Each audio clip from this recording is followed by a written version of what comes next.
So there's a bigger insight here that I wanted to get to talk about. Oh, great. I've spoken a lot to this attachment-based developmental model and how much it helped me. And so this gets to that. It's like allowing, as a parent, you yearn for your child to be healthy. You yearn for your child to grow. You yearn for your child to unfold into all of their potential. Mm-hmm. And I think when you're in this world, you feel you have a transgender child, you're affirming, you're connected to peers and experts. You have this belief system, whether you had it prior to having your child or you come into it through this experience. Over and over again, there's this inner voice that can say, if you don't want your child to go on puberty blockers, if you don't want your child to go on cross-sex hormones or have surgery, that's transphobic. Okay. So taking a step back from that and looking at this idea, and this gets to another, just this whole debate, looking, what's coming out from the gender clinics, how these things have gone wrong. I want to just sort of share some insight from this developmental model. So the idea of taking a developmental perspective on this is this idea that we are gardeners. We're not sculptors, right? We have this learning theory and behavioral approach that really sees parents and adults as sculptors. We have to sculpt our kids. The alternative view of that would be this developmental perspective that we're actually gardeners. That just like a plant, that a plant needs conducive conditions to grow, but the seed has roots. It emerges as a plant because that's its design. It's designed to unfold, and it's spontaneous as long as the conditions are correct. And that growth process is where the fruit doesn't come at the first stage, the early stages. The fruit comes at the end, right?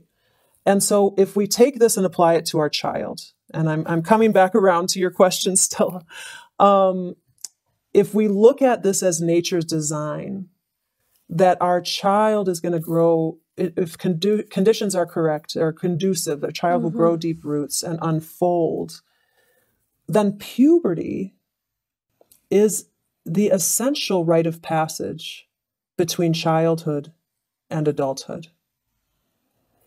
And so when we mess with that, I don't think we can even come close to understanding the implications and the consequences. I don't think we have a clue yet as to all of which the repercussions of this intervention actually entails. And so this connects back to my story in that I write about this in my second piece, where it's a return to reality, standing in my backyard, and all of a sudden, having left this belief system, having crumbled, I had this moment where I realized what I thought was reality, that I was doing something that was good for my child, to affirm that my child is my transgender daughter. It just flipped 180, and I saw what I was heading towards, what I had led my son towards.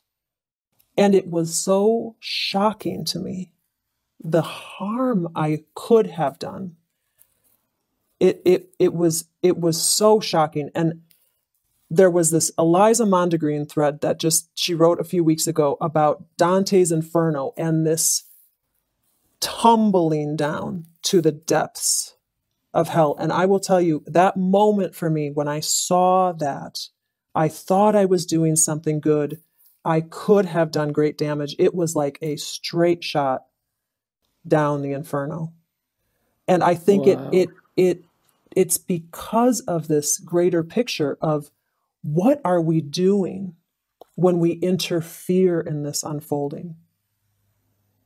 What are we doing? I don't think it's a simple, what's this clinical decision? I think in your Hannah Barnes interview, there was so much focus on the clinical decisions, and this is like that technocratic, if we just tweak it a little here or tweak it a little there. But the bigger picture, the getting out of the trees and seeing the forest, what are we doing when we mess with this nature's design, with this rite of passage? And we're not going to see it in the kids. This is the irony here. So many adults say, but when I was 4, trans-identified, when I was 4, I knew. But those transgender adults can choose to medicalize or not. We're not going to see the repercussions of this until these children are adults. And we will never know what the road they could have taken. Exactly. And so this tells us we need to take extreme caution to mess with something like this. And it's the opposite of what is happening.